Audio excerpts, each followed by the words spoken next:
এবার আমি একটা প্লেট ক্রিয়েট করছি। আমাদের ঘরে এখন আমরা যা যা খাচ্ছি, এই যে তেল মশলা বলো, শাকসবজি, ফল, আমরা কিন্তু সব কিছুতেই জানি একটা ভাইরাস আছে। নানা রকম যে সার দিয়ে যে তৈরি হচ্ছে, যতই আমরা টাটকা সবজি খাই যাই খাই, সব কিছুর মধ্যে কালার, ইঞ্জেকশন পুশ করা, যার জন্য আমার হসপিটাল সারাক্ষণ বেড ভর্তি থাকে। আমরা যতই ভালো খাই যাই খাই তবু আমরা রোগে ভুগছি। আমরা গ্যাস, অম্বল, বদহজম সারাক্ষণ লেগেই আছে। আর প্রত্যেকটা মানুষ কী করে, ঘরের মধ্যে বসে বসে প্রত্যেক দিন গ্যাসের ট্যাবলেট ঘুম থেকে উঠলে স্টার্ট করে। বেশিরভাগ মানুষের ঘরে এখন দেখেছি র্যানট্যাক, জিনট্যাক অনেক কিছু ট্যাকটুক করে খেয়ে নেয়।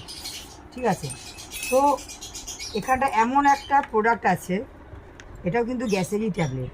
এটা আমাদের বদহজম হোক, পেট ফুলে যাক, অম্বল হোক, যাই হোক, এটাতে আমাদের কাজ করে।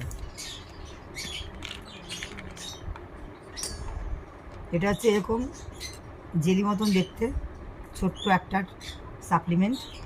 আমাদের এগুলোকে সাপ্লিমেন্ট বলে, এগুলো সব কিছু আয়ুর্বেদ, এখানে কোনো সাইড ইফেক্ট নেই।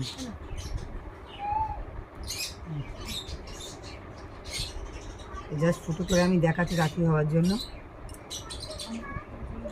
কী দেবো?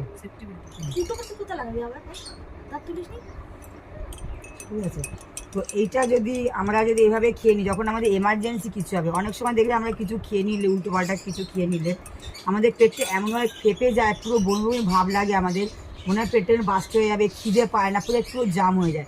তখন আমরা 1 কাপ জলের মধ্যে এটা আমি পাঞ্চ করে দিই সঙ্গে সঙ্গে, এমার্জেন্সির জন্য এটা এভাবে আমাদের খেয়ে নিতে হবে। খেয়ে নিলে আমাদের জোর 10 থেকে 15 মিনিট লাগবে, পুরো নেমে একদম মুখগুলো আমাদের খিদে পায়, পুরো পেটটাকে আমাদের পুরো খালি করে দেয়। এটা আরও কীভাবে কাজ করে, আমাদের গলা বুক জ্বালা করলে তখন আমরা ডাইরেক্ট আমরা জল দিয়ে এটা গিলে খেতে পারি। আর যাদের ডেলি গ্যাসে ওষুধ খাওয়ার সমস্যা আছে, তারা খাওয়া দাওয়ার পরে আমরা দুবেলা করে 2টো করে আমরা খেয়ে নেবো, যারা ডেলি খায়। আমরা ওই সময় ডেলি খাই না, যখন আমাদের কিছু হয় তখনই আমরা খাই। তারপরে এটা যদি কখনো আমাদের বমি ভাব লাগে, যে আমরা বাসে যাচ্ছি, বাসে উঠলে অনেকে বমি প্রবলেম থাকে, তো এটা খেয়ে যদি আমরা বাসে উঠি আমাদের বমি হবে না। ঠিক আছে, এটা তো গেল গ্যাসের আমাদের শরীরে যত। এটা যদি আমাদের কারো পাতলা বটিও হয়, ধরো 1বার থেকে 2বার হয়েছে পাতলা বটি,